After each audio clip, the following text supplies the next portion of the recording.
This is Jacqueline Luqman with the Real News Network. The continent of Africa is a major focal point for several nations around the world, to a greater extent today than in recent years, perhaps, but certainly to a greater extent than many people realize. From the U.S. to Russia to Israel to Japan, governments are positioning resources, both civilian and military, in various African nations and for various reasons. Who are the players on the continent? What do they want? What does this mean for the future of Africa, for the future of Africans? And why should we here in the United States be concerned? This is a big topic. We're going to take this at a very high level. But here to talk with me about this is Maurice Carney. Maurice is the executive director and co-founder of Friends of the Congo. He's fought along Congolese human rights activists for nearly 20 years in the pursuit of peace and justice in the Congo. Maurice, thank you so much for joining me today. My pleasure. So let's try to get a little bit of background about this renewed interest. Is it a renewed interest? I guess that's the first question I should ask. Is there a renewed interest in the continent of Africa among many governments around the world today, as opposed to recent history, and why? Sure. In fact, the interest in the African continent by foreign powers stretch back, as you know, some 500 years with the advent of the European slave trade, with the extraction of millions of Africans to feed the capitalist project in the so-called New World. So to say over that 500-year span, whether we're talking about the European slave trade, whether we're talking about the Berlin Conference in the late 1800s, where European powers established their spheres of influence on the African continent as the king of Belgium would say, to that great big pie, carving it up. What we've seen is a continued interest. Probably the most accurate way to describe today, it's just a different phase. It's a different phase of the exploitation, of the predation of the African continent. It's a different phase also of the struggle by Africans for liberation, struggle by Africans to extricate ourselves from that 500 years of European exploitation and European domination. So the most accurate way out there, at least what we would like to describe it as, it's a different phase, but with a clear understanding that we've been in a 500-year struggle for self-determination and liberation on the African continent. So you brought up the Berlin Conference, and you call this a different phase of a 500-year struggle. Mm-hmm. In relation to the Berlin Conference, how would you respond to the accusation that suggests that there's no difference between the 83 and 84, 1883. 84 and 1884 and 85. 1884 and 1885. I don't want people to think we're talking about 1984.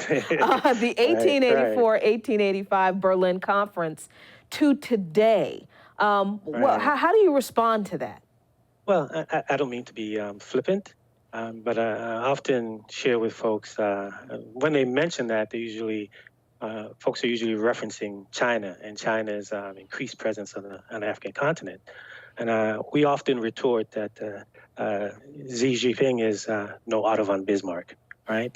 Otto von Bismarck is presided over 14 or so European nations, including the United States and other observers, in a carving up of the African continent. That's not what's happening today. Today, people or different nations are pursuing their interests, as nations do. Now, the challenge for the African continent is for it to unify itself in order to compete on a global scale, whether they're competing with China, or they're competing with the United States, Russia, Japan, whomever. What has happened is that we often look at the continent from an outside gaze. So when John Bolton, now former National Security Advisor to Donald Trump in 2008, unveiled a Trump policy for Africa, he said that Africa, the United States, see Africa as a landscape for a great power competition, particularly competition against Russia and China. So that's the view that we often look at Africa from. However, what is key is for us to reorient that prism through which we see the continent. How is the continent resisting the encroachment of these great powers? How is the continent unifying to protect its interests? That's our primary concern. And we've seen a plethora of conferences over the past few years. Just a few weeks ago, there was a Japan Africa conference. There's a standing China-Africa conference. They had a Turkey-Africa conference. Later this year in November, you're going to have a Russia-Africa conference. Now, with all of these conferences, Jacqueline, what happens is you have some 50-odd countries going, representing themselves individually, as opposed to one unified bloc representing the interests of the African continent. Rwanda, for example, with 11, 12 million people, how is it going to compete with China? With over a billion people, how is Equatorial Guinea with hardly 1 million people, or Botswana with just over 1 million? How are these small countries going to compete? So the onus is on Africans to unite in a continental bloc, as was espoused by figures like Kwame Nkrumah, who predicted in many of his books this phase that we're in, this neo-colonial phase where you have African leaders who have control of the political apparatus but do not control their economy. And probably no better case than that. And we see West Africa's relationship, if we want to call it that, with the French. The French is one of the most dominant forces on the African continent, where they have some 14 West African nations in what they call the Franc zone, where the currency of these nations is pegged to the French franc and the euro. And the reserves, half of the reserves of these nations are kept in a French bank. So we see that the interests of Africans are not being served, as whether it's the French, who has monetary control over West African nations, who has a tremendous military presence in West Africa. They were crucial in the elections in Ivory Coast when the French troops went in to bomb Laurent Gbagbo in support of the current president, Alassane Ouattara. We've seen the French troops in Mali. They remain there. We see French troops in Chad. They have rescued Debbie a number of times in Chad. When we saw the government change in Libya led by NATO, our Sarkozy was at the forefront of that, joined by the United States and its Africa command, a command that was established in 2008 that tried to present a soft and fuzzy picture, saying that we're going to help Africans with humanitarian challenges, building wells, and they even put at the head of AFRICOM in 2008, that is the Bush administration, African-American, Kip Ward from the Real Network neck of the woods, from Morgan State. Morgan State University, right. yes. So, but what we saw the true face of AFRICOM in the overthrow of Gaddafi, because AFRICOM led the NATO alliance in the bombing of Libya that destroyed a stable government and created nothing but chaos in not only Libya, but in the Sahel region. We're talking about Chad, we're talking about Niger, we're talking about Mali, Burkina Faso, where we see a great deal of instability now. And the United States say, well, we're there to fight terrorism. But what has happened Jacqueline, if you observe the U.S. presence just objectively, right, just an objective observer, from 2008 to the present, U.S. military presence on the African continent has increased almost 2,000%. But we've seen a concomitant and exponential increase in instability, in terrorism, in insecurity. So one would argue that the United States presence produces insecurity instead of security. Well, you just actually answered my next question, because I wanted to ask you about AFRICOM, and does AFRICOM do what it claims, what the government claims that it's supposed to do, which is provide stability or be a stabilizing force on the continent, or has it really been an anchor for other countries to take advantage of instability? But you just answered that question. Yeah, and also we also have to look at the African Command, which was roundly rejected by almost all African nations, because the African Command wanted to establish a military bases on the African continent. Only one country was in agreement with that. That was Liberia, but all the other African countries rejected it. But we have to look at AFRICOM in the context of the increasing Chinese influence on the African continent, where China is invested tremendously economically in the African continent, to the point where neither Europe nor the United States can compete on the economic plane with China. The equalizer for the United States, of course, to protect the strategic interests on the African continent is its military. So that's probably the best way to look at why AFRICOM is there. It's there to protect the strategic interests. And just think about it. Of all the needs that we see on the African continent, if we were to list all of the needs, right, military support wouldn't crack the top 1,000, right? If you were really interested in Africa and assisting Africa, then you'd be investing in infrastructure, right? You'd be providing support for education, for health, or clean water.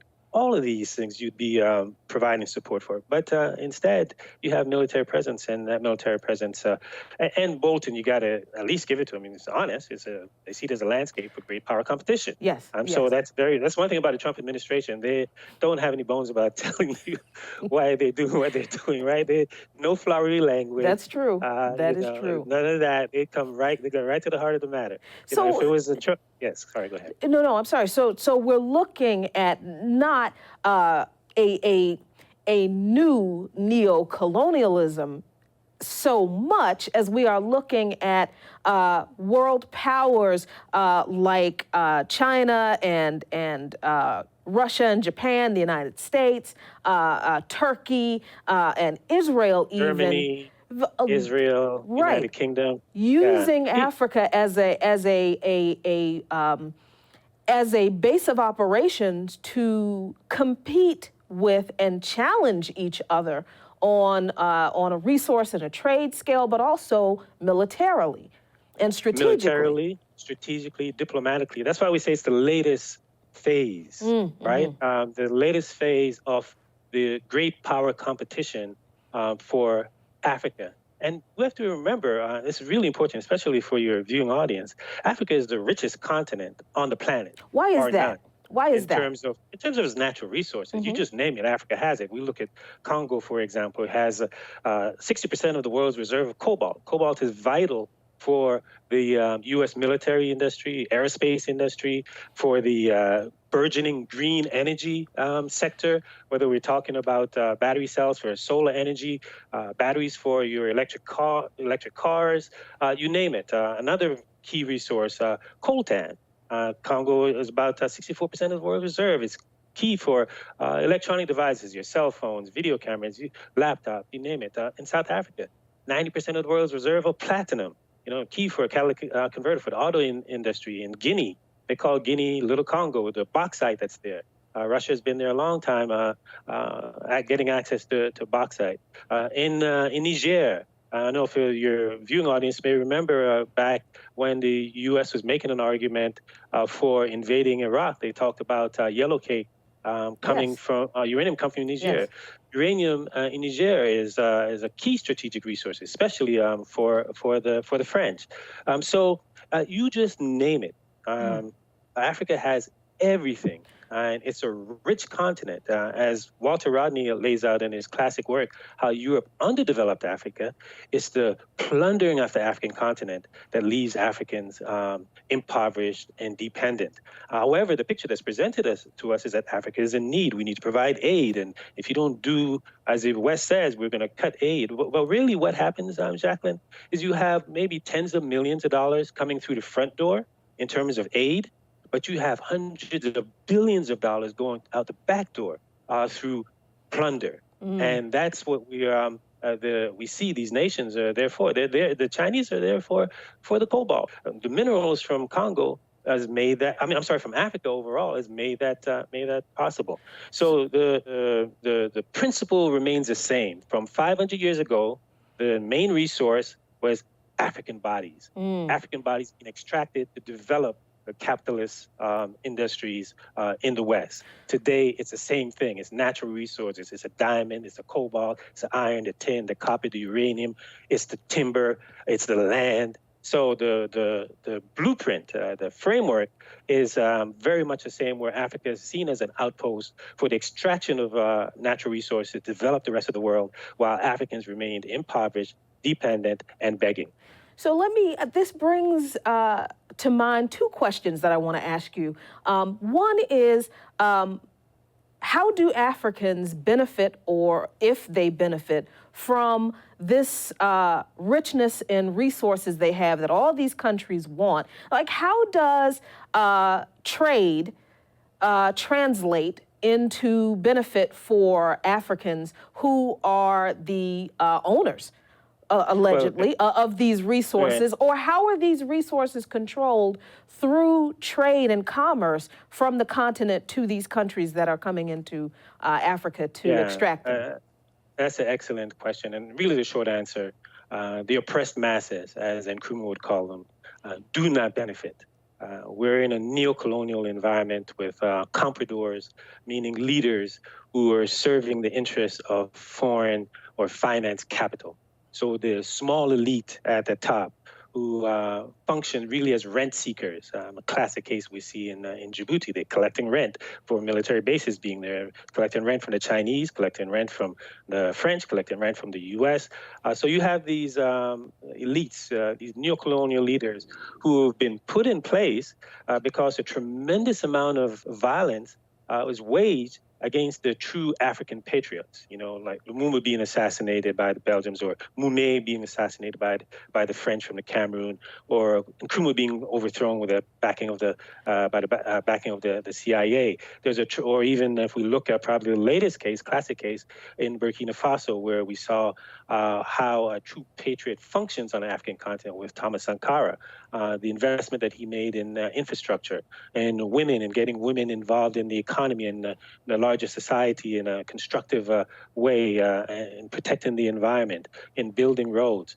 So he was operating in the interests of the masses of Africans. And then any African leader that does that is a dangerous African leader and must be gotten rid of. And the French did that by using one of its clients, Blaise Compaoré, to eradicate Thomas Sankara. So that's really the blueprint that we see, where the elite, Jacqueline, the compradors, they benefit. They have the chalets in Switzerland, like Paul Biya, for example, the leader of Cameroon, who is basically a part-time president of the Cameroon. He spends the bulk of his time in Europe.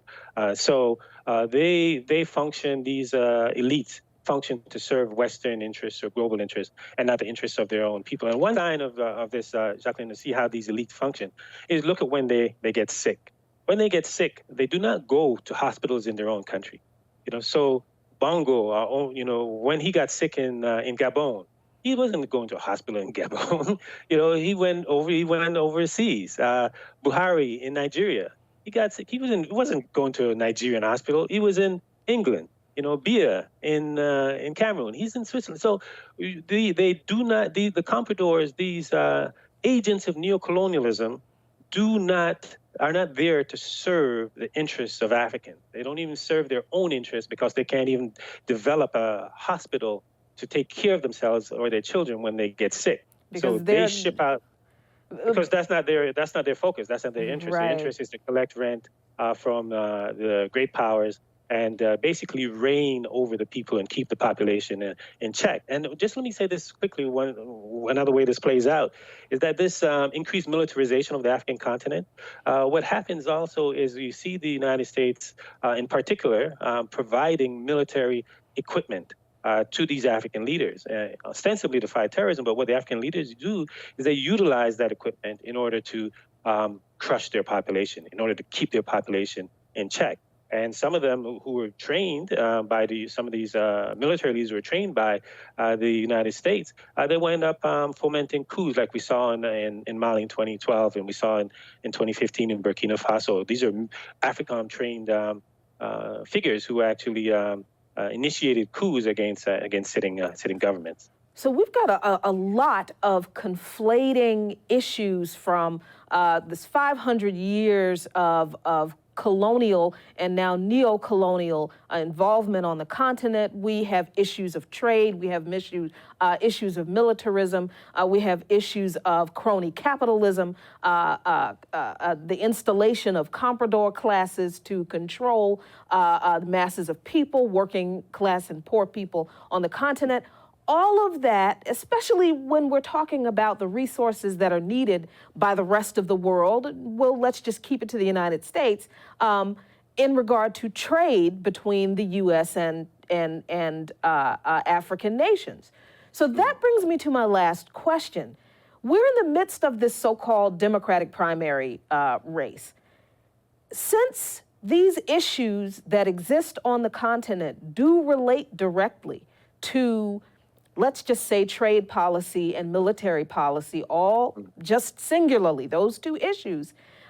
Or even the environment. Yes, yes, because the Green New Deal is important now. It's being discussed, but we cannot discuss the Green New Deal, it seems that you are saying, without talking about policy in regard to the resources that are needed that come from the continent of Africa.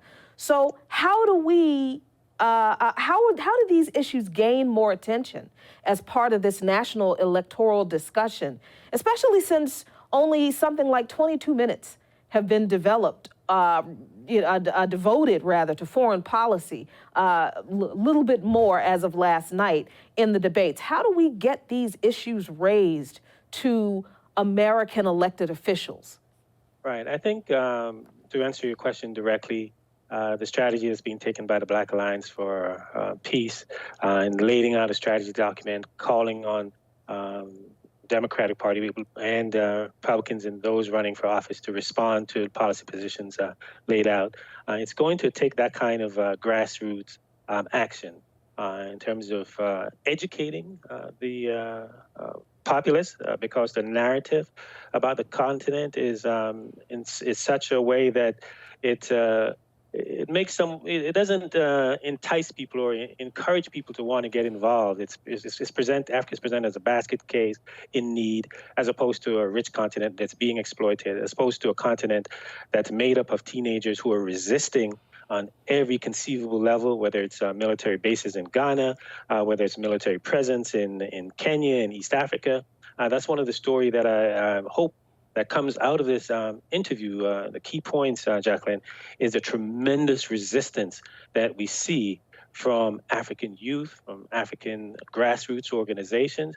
The uprising in the Sudan is a classic case where we see the people not only confronting a repressive regime, but confronting its backers in Saudi Arabia and its backers in Washington and in Europe. So I think that's where the hope is. We talk about 500 years of history and all of the exploitation.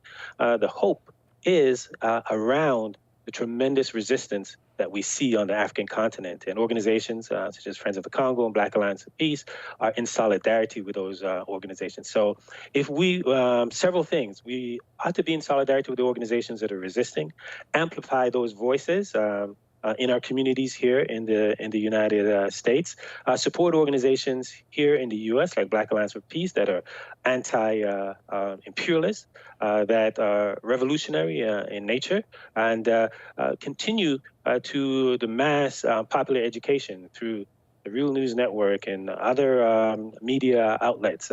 Those are key ways in which we need to operate, and it's heavy lifting. Organizing. It's more than just speaking and doing an interview, but it's actually going into communities and engaging people face to face and having teach-ins, having political education. That's vital. There's a tremendous lack of political education, not only around Africa, as you know, but around a whole host of issues that are based here domestically. Absolutely. So that's what we need to do as a way forward. Absolutely. So where can people find the candidate pledge? I think is what you mentioned. Right. Yeah, Black Alliance for Peace.com. They'll be able to find it on the website there, blackallianceforpeace.com. We could go for hours talking about all of these different ancillary and connected issues in relation to the continent, but I am hoping that our viewers have gotten a good overview of what is going on the continent of Africa, why it's important, not just to Africans, but also why it is important to us here in the United States and to others around the world. And I certainly thank you, Maurice Carney, for coming on and discussing this with me today. My pleasure. Thank you. Thank you for providing us with the platform. And thank you so much for watching. This is Jacqueline Luqman with the Real News Network in Baltimore.